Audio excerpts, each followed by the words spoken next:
가을은 우리가 일반적으로 사색의 계절이랍니다. 사색, 생각하는 계절이다. 뭐 가을만 생각하는 것은 아닌데 유독 가을 되면 사람들은 사색의 계절이라고 말을 합니다. 그래, 인간은 생각하는 존재지요.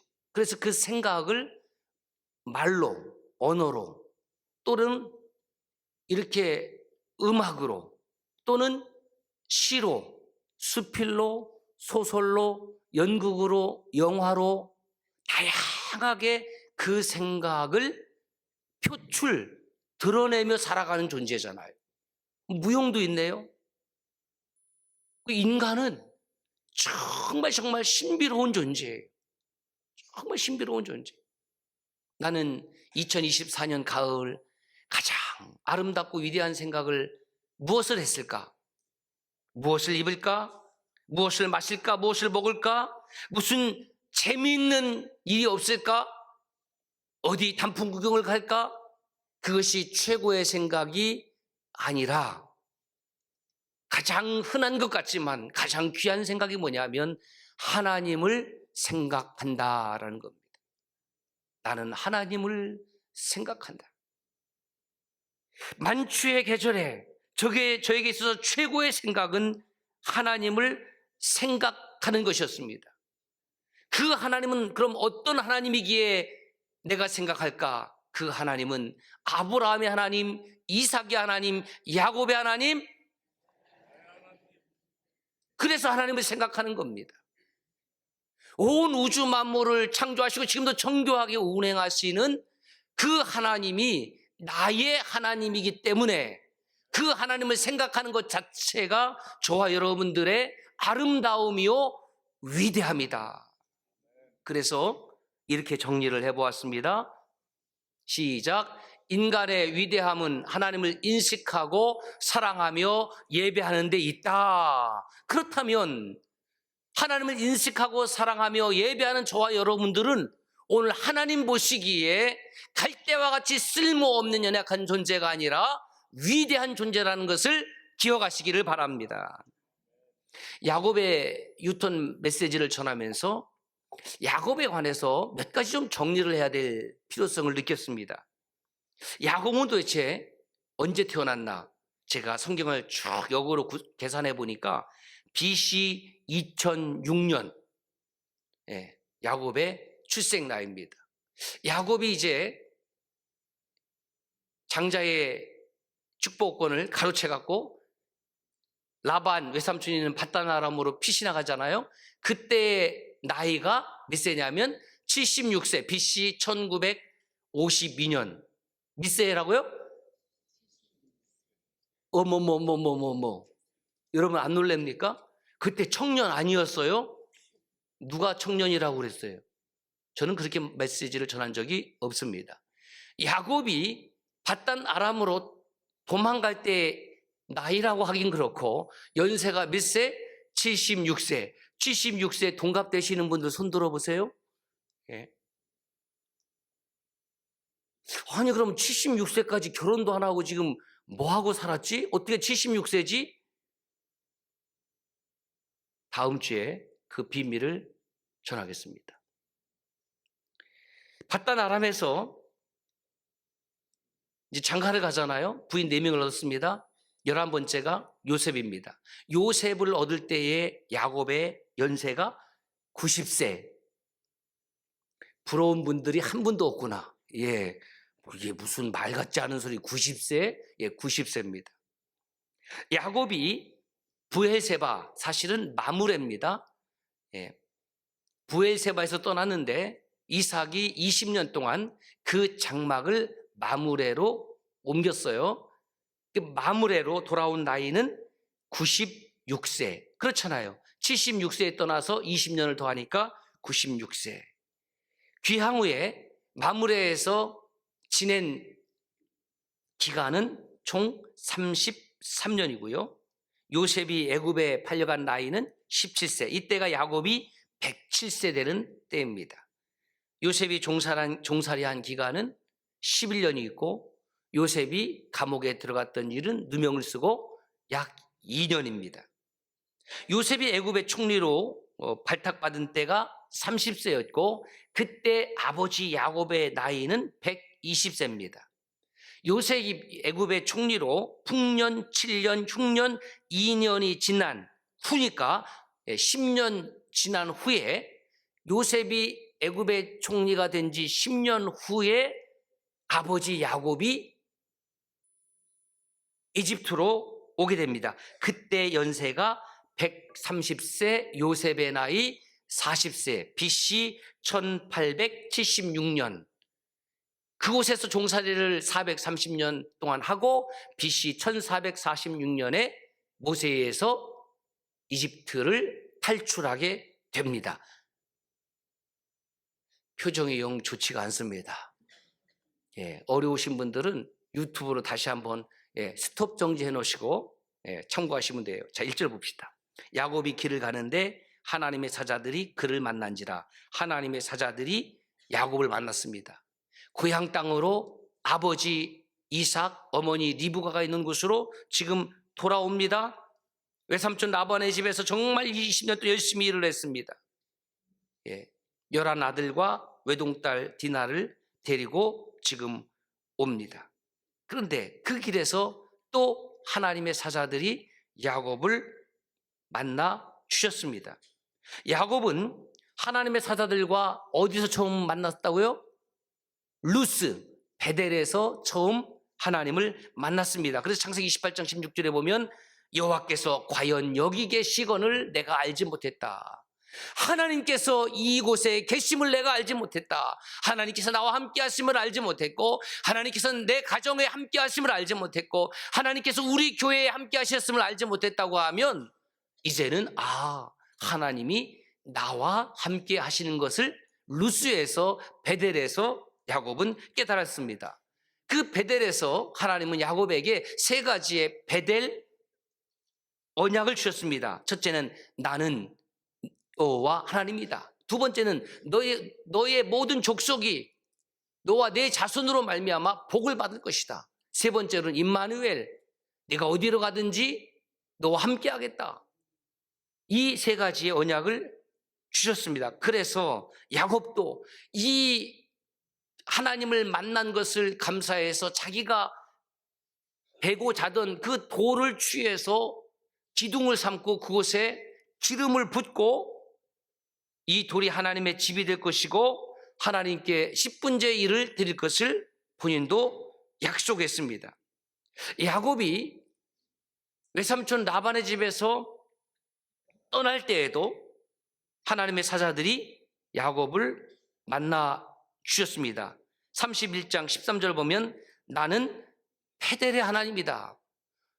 야곱아, 20년의 세월이 지났지만 여전히 나는 내 하나님이다, 이런 뜻입니다. 우리는 살아가면서 때로는 마음도 변하고 행동도 변하고 믿음도 변할 수 있지만 하나님은 어제나 오늘이나 영원토록 변함이 없으신 분이죠. 그것을 말씀하고 있는 거예요. 나는 20년 전에 너에게 나타났던 그 베델의 하나님이다. 하나님은 야곱뿐만 아니라 그 외삼촌 라반에게 나타나서 지금 야곱이 고향 땅으로 가고 있는데 네가 쫓아가서 그를 위하지 말라고 경고도 하셨습니다. 이처럼 하나님은 인생의 고비고비마다 순간순간마다 야곱과 함께 하시는 하나님인 것을 분명히 선명하게 보여주셨습니다. 2절 보세요. 지금 귀향길입니다. 그런데 뜬금없이 하나님의 사자들이 나타났습니다. 그 하나님의 사자들이 한두 명도 아니었습니다. 얼마나 많이 나타났냐면 마하나임이라고 불렀어요. 마하나임은 두 진영 또는 두 군대라는 뜻이에요. 한두 명 하나님의 천사들이 나타나서, 사자들이 나타나서 야곱을 지키는 것이 아니라 어마어마한 군대가 야곱 너를 지켜주겠다는 겁니다. 그 의미가 있습니다. 후에 에서가 야곱 온다는 소리를 듣고 몇 명 데리고 나갑니까? 400명 데리고 나갑니다. 400명이 문제가 아니에요. 400년 대 뭐 천사 한둘이면 이게 뭐 해볼 만한데? 이게 어려운데? 이렇게 생각할 수도 있잖아요. 그런데 지금 하나님께서 야곱에게 뭘 보여주시냐면 하나님의 군대를 보여주고 계십니다. 그것을 히브리어로 아도나이 제바우트라고 합니다. 하나님의 군대, 아도나이 제바우트. 그래서 그 땅 이름을 야곱이 마하나임이라고 부르게 된 겁니다. 원래 이 땅은 후에 갓지파야에게 배분된 땅이었습니다. 그리고 나서 나중에 그 레위 지파 무라리 사람들에게 주어진 땅이 지금 야곱이 하나님의 사자들을 만나서 마하나임이라고 불렀던 이 땅입니다. 화면을 보시면 요단 동편 5km 지점인데요.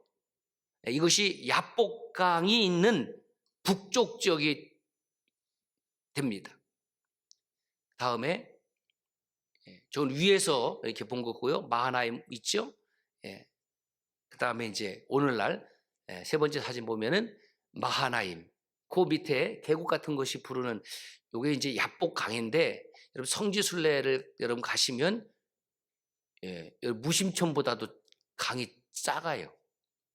여러분 아시다시피 한강은요 세계에서 유례가 없을 정도로 아주 큰 폭의 강입니다. 유럽에 가도 저만한 폭의 강을 찾기가 어렵습니다. 그 한강을 보고 나서 이게 강이다 그러면 저게 강이냐? 시내까지 뭐 이렇게 생각할 수 있는데 거기가 야복강입니다. 자, 그런데 보세요.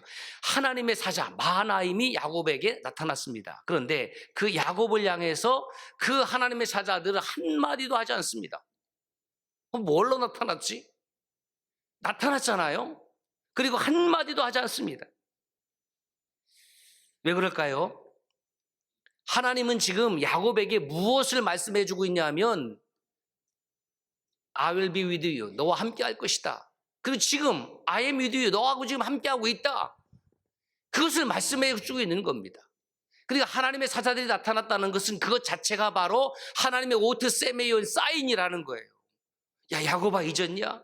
내가 20년 전에 베델에서 너하고 약속하지 않았느냐? 내가 너를 지켜줄 것이다. 너를 도와줄 것이다. 함께할 것이다. 왜 나타나셨을까요? 야곱은 지금 형 에서와 만나야 되는데 불안하거든요. 두렵거든요. 20년의 세월이 지났지만 그 형이 나를 용서해 줄까? 나를 또 죽이려고 하지 않을까? 얼마나 마음이 어렵겠습니까? 여러분 야곱이 누굽니까? 야곱은 제가 보기에는 잔머리의 대가예요. 잔머리 쿼션트, 잔머리 지수. 아주 약삭빠르고 꾀가 있고 심지어 거짓말을 해서라도 자기가 원하는 것을 성취하려는 이 적극적인 성향의 또 소유자이기도 했습니다. 자, 하나님께서 이 귀향길에 이렇게 사자들을 통해서 나타나신 그 뜻을 야곱은 그러나 깨닫지 못한 거예요. 왜 나타나셨는지를 몰라요. 그리고 자신의 방법대로 자신의 생각대로 형과 화해를 시도합니다. 그 첫 번째 방법이 뭐냐? 자기의 종들을 통해서 형을 무엇이라고 부르냐면 아도나이라고 부릅니다. 주여라고 부르는 거죠. The Lord. 그 주여라고 부르니까 자기는 뭐가 되는 겁니까? 종이 되는 거예요. 그러니까 정서적 환심을 통해서 형의 그 복수의 마음을 누그러뜨리려고 시도를 합니다. 두 번째는 자신에게 소, 나귀, 양, 종들이 많이 있으니까 그걸 좀 드리는 거예요. 이거는 제물로 형의 환심을 또 살려고 하는 거죠. 창세기 32장 5절에 보면 내게 소와 나귀와 양떼와 노비가 있으므로 사람을 보내어 내 주께 알리고 내 주께 은혜 받기를 원하나이다 하라. 그렇게 했어요. 형을 향해서 아도나이라고 불렀어요. 그리고 제가 많은 재물과 가축들을 드리는 거죠. 환심을 사는 거죠. 그러면 여러분 어떻게 하겠습니까? 여러분 용서가 될까요? 아니면 받을 건 다 받고 원수를 갚을까요? 아니면 받을 것도 안 받고 못 받겠다, 원수를 갚을까요? 어쨌든 에서는 400명을 데리고 야곱 일행을 맞이하러 갑니다. 400명을 데리고 간다라는 뜻은 무엇입니까? 야곱 죽이겠다는 거죠. 아니, 동생을 만나는데, 그것도 쌍둥이 동생을 만나는데 400명씩 이끌고 갈 이유가 있습니까? 40명 끌고씩 이끌고 갈 이유가 있습니까? 그것을 보고 야곱은 심히 두렵고 답답했다고 7절에 기록하고 있습니다. 그래서 잔머리 주수의 대가인 야곱이 어떻게 생각을 했느냐? 만일의 위급 상황을 대비해서 가족들과 가축대를 둘로 나눈 겁니다. 창세기 32장 8절 말씀 이렇게 되어 있습니다. 에서가 와 산대를 치면 남은 한 떼는 피하리라. 한 떼를 공격할 때에 남은 한 떼는 어떻게 해요? 피하는 거죠. 그러면 야곱은 그 먼저 한 떼에 속하겠어요? 뒤에 속하겠어요? 다 여러분들이 야곱이니까. 야곱이 그렇게 잔머리를 씁니다. 그런데 9절과 12절 보면은 참 희한하게 야곱은 또 하나님께 기도도 합니다. 기도도 해요. 기도의 내용은 형 에서의 손에서 자신을 구원해달라는 것과 하나님의 말씀과 언약을 인용해요. 그러니까 이 잔머리가 발달한 야곱은 하여튼 할 것은 다 하는 거예요. 자기의 머리도 써보고 그 다음에 하나님께 기도도 해보고, 형 에서를 위한 예물로 얼마의 가축을 준비했냐면, 여러분 한번 암산해 보세요. 암염소 200, 순염소 20, 암양 200, 순양 20, 낙타 30, 그 다음에 암소 40, 황소 10, 암나무 20, 암소? 암나무가 암소 20. 암나무가 아니고, 새끼나기 10. 암산이 됩니까? 옛날에 뭐 주판할 때 뭐 5요, 뭐 10이요, 20이요, 뭐 그랬잖아요. 암산이 안 돼서 제가 전자계산기로 두드려 봤더니 550마리. 야, 웬만하면 나는 그냥 승질 나도 그냥 550마리 그냥 받고 좀 어차피 지난 일인데 용서해 줄 수 있을 것 같잖아요. 창세기 32장 20절 보세요. 또 너희는 말하기를, 시작, 주의 종 야곱이 우리 뒤에 있다 하라니, 이는 야곱이 말하기를 내가 내 앞에 보내는 예물로 형의 감정을 푼 후에 대면하면 형이 혹시 나를 받아주리라 함이었더라. 그래서 야곱은 이 예물을 앞세우고 일정한 거리를 두고 예물이 많게 보이는 효과를 누리고, 선물도 어떻게 주냐면 3번에 걸쳐 주는 겁니다. 이게 이제 아주 잔머리 진짜 대가죠. 여러분, 누가 나한테 선물을 주는데 5만 원짜리를 이제 2개는 얼마죠? 4개면 10개면 5만 원짜리 20개면 그런데 예를 들어서 10만 원을 드린다. 그런데 봉투에다가 담아서 한 번에 드릴 수도 있지만 만 원짜리를 10개로 계속 줄 수도 있어요. 저는 만 원짜리 10개로 계속 주는 거 좋아하시니까 여러분들이 진짜인지 아닌지 저를 시험해 보려면 그렇게 준비해 주시면 돼요. 그러면 10번 받을 때마다 감사합니다. 감사합니다. 잘 쓰겠습니다. 교회 사역에 보태겠습니다. 뭐 저 그렇게 할 거예요. 그러니까 야곱이 지금 그렇게 하고 있다는 거예요. 한 번 드려서 아유 감사해가 아니라 또 주고 또 주고 또 주고, 이 작전을 쓴 겁니다. 여러분, 야곱은 인생길 위에 결정적으로 어려운 순간마다 하나님께서 나타나시는 놀라운 은혜를 덧입었습니다. 그런데 여전히 야곱은 그 하나님을 온전히 신뢰하고 의지하지 않습니다. 하나님께 기도도 했습니다. 그런데 이것은 형식적인 기도였다라는 거예요. 오늘날로 말을 바꾸면 형식적인 신앙생활하는 거예요. 형식적인 예배를 드리는 거예요. 하나님을 온전히 신뢰한 것이 아니라 내 방법도 다 사용해보고, 뭐 하나님께 기도도 한번 해보고, 뭐 하나님 들어주시면 좋고 아니면 말고, 이것을 뭐라고 그러냐면, 따라서 하실까요? 양다리 신앙. 양다리 신앙, 양다리 믿음이에요. 여러분 예전에 생각해 보세요. 총각 처녀 시절에 양다리 걸친 적 있죠? 있어요, 없어요? 공군사님 없습니까? 이공순 권사님? 예, 없을 것 같아. 제가 보니까. 이 총각을 만나면 그 인물이 좋아. 그 직업이 조금 현찮아. 이쪽을 보니까 인물은 좀 거시기한데 직업이 너무 좋아. 이 짝으로 갈까요? 저 짝으로 갈까요? 그렇게 찬양대원들 양다리 거친 적 있어요, 없어요? 대답을 못 하잖아, 대답을. 이 사람의 마음이 그런 거예요, 사람의 마음이. 예? 여러분, 야곱의 모습이 누구의 모습이라고요? 나의 모습이라고요. 하나님을 만났습니다. 은혜를 체험했습니다.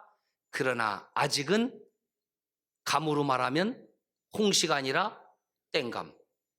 덜 익은 야곱의 모습을 통해서 저와 여러분의 모습을 발견하게 되는 겁니다. 예배당에 나왔다고 그래서, 하나님을 만났다고 그래서, 은혜를 체험했다고 그래서, 직분을 받았다고 그래서 모두 다 홍시처럼 한순간에 되어지는 것은 아니라는 것입니다. 기도를 통해서 온전히 하나님을 의지하겠다고, 하나님만 사랑하겠다고, 주님 뜻대로 살겠다고 고백해놓고 뒤돌아서서 딴소리합니다. 주님 뜻대로 살기로 했네, 주님 뜻대로 살기로 했네, 그렇게 찬양을 해놓고 그렇게 뒤돌아서지 않겠다고 해놓고 어느 순간에 주님을 향해서 뒤돌아서 있습니다. 삼일체 하나님의 이름으로 임직을 받았습니다. 목사와 장로와 권사와 안수집사로 임직받아 놓고 주님만 사랑한다고 해놓고 주님을 향하여 목숨도 아끼지 않는다고 그렇게 결단해 놓고 잉크가 마르기도 전에 그 마음은 사라져 버렸습니다. 모든 것이 주님의 은혜입니다라고 고백을 합니다. 모든 것이 주님의 은혜라고 찬송을 잘합니다. 그런데 모든 것이 주님으로부터 왔음을 고백하지 않습니다. 모든 것이 주님의 것이라고 삶으로 고백하기를 거부합니다. 여전히 내 것입니다. 이것이 바로 양다리 신앙, 양다리 믿음입니다.